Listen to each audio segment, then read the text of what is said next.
Yes, hello, Senator Shenton. The ongoing saga about who is accredited journalist, who isn't. That's right, yeah. First thing, we're actually going to have an official examination of the whole scenario.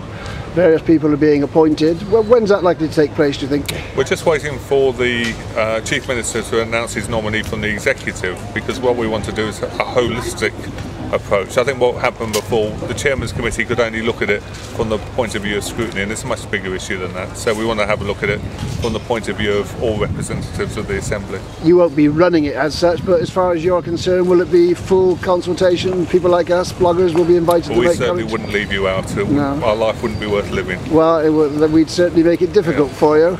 Whilst we're on the subject of journalism and people who aspire to be journalists of sorts, there's been some very strange investigative journalism going on in Jersey. Camera cache, concealed cameras, that sort of thing. We don't do that. We don't do anything covertly, secretly, but that is what the accredited official journalists do. What do you think of that? I must admit, I'm not too impressed by it, and I think the line between accredited and unaccredited seems to be narrowing over the years. I think it was a lot more, in the old days, it was a lot easier to see or distinguish between the two.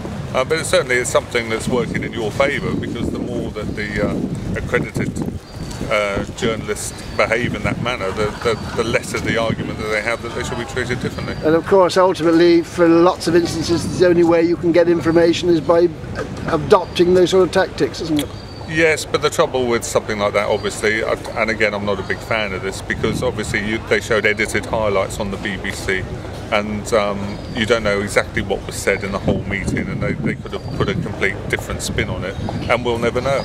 But it creates an impression, and they set out to make a programme to give that impression. Of course, we're sitting in the Royal Square. I don't know if there are cameras in the surveillance cameras in the Royal Square, but lots of public places are under camera surveillance now. And the big case that's going on in Jersey at the moment, surveillance filming, secret recording. I mean, it is a way of life for lots of activities, isn't it? It is. The world is changing. Less newspapers are being bought. People are looking at programmes on the internet. The internet is used much more. Less people are looking at channel news. People take their news in different ways. Less people, I think, are interested in politics, if I'm totally honest with you.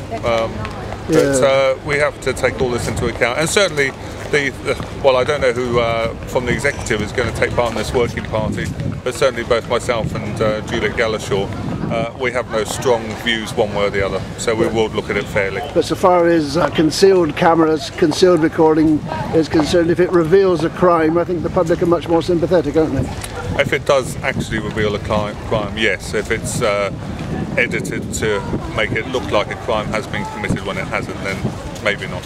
We should discuss all these things and many more again, I feel sure. We'll be speaking a lot, I should think. Thanks very much indeed. Okay.